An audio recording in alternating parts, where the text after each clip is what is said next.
Before the court is defendant's motion to exclude still photographers, TV cameras, and microphones from the courtroom. Because defendant has not shown that a categorical ban on electronic media coverage for all proceedings in this case is allowed by Utah law, defendant's motion is respectfully denied. That's Judge Tony Graff saying cameras will be allowed in the court during the trial of Tyler Robinson, the man accused of assassinating Charlie Kirk, in a big win for Charlie's grieving wife, Erika Kirk. It comes as the pretrial hearings are pushed to July. Let's bring in trial attorney Rebecca Rose Woodland. Rebecca, thanks for being here and getting up early. So a big win for Erika Kirk, who is called for this. And before I get into the legal aspects of it, I want to play a little bit of what Erika has said, because she has pushed for this. Watch. We deserve to have cameras in there. Why not be transparent? There's nothing to hide. I want there to be no hesitation in understanding of what happened to my husband that day. I want there to always be full transparency. You guys can see on full display what happened to my husband, and there is no ifs, ands, or buts or confusion as to who did it and why.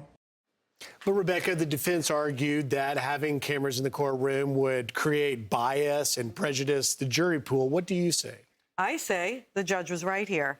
The judge needs to show the world what has happened. Let there be transparency in the legal proceedings. The prosecution said the courts aren't going to be in any way affected. The jury pool's not going to be affected by cameras within the courtroom. The jury pool's going to know anyway because there'll be media coverage no matter what. But cameras in the courtroom will allow for the prosecution to show the truth for all of these conspiracy theories.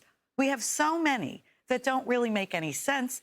Let them be dispelled by the facts and the evidence in the case. Show the world every day. There's nothing to hide in a courtroom. Well, and so many millions of Americans cared so deeply about Charlie Kirk and are so sort of interested in seeing justice served.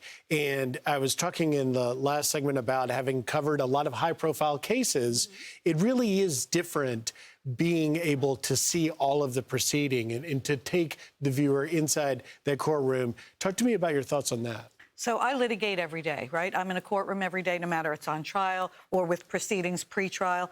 And what people will understand when they see a courtroom happening real time is the respect for justice, the respect for democracy, and they will see, as I said, all of the facts being laid out by the prosecution in a very orderly fashion that I believe will show that this man is guilty beyond a reasonable doubt, and he's guilty of aggravated murder, which in Utah means he's subject to the death penalty.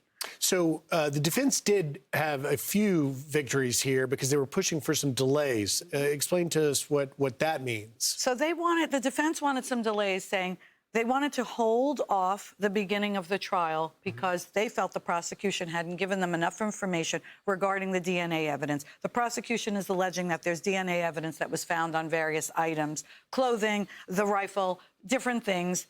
And the defense said they want more time to investigate and look into possible defenses of the DNA and how it was procured and how it was connected to this particular defendant.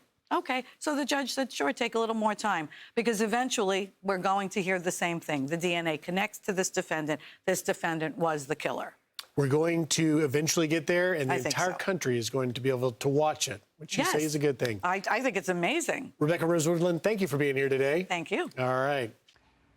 Be sure to like and subscribe for all the Fox News latest on YouTube and catch full shows streaming now on Fox One.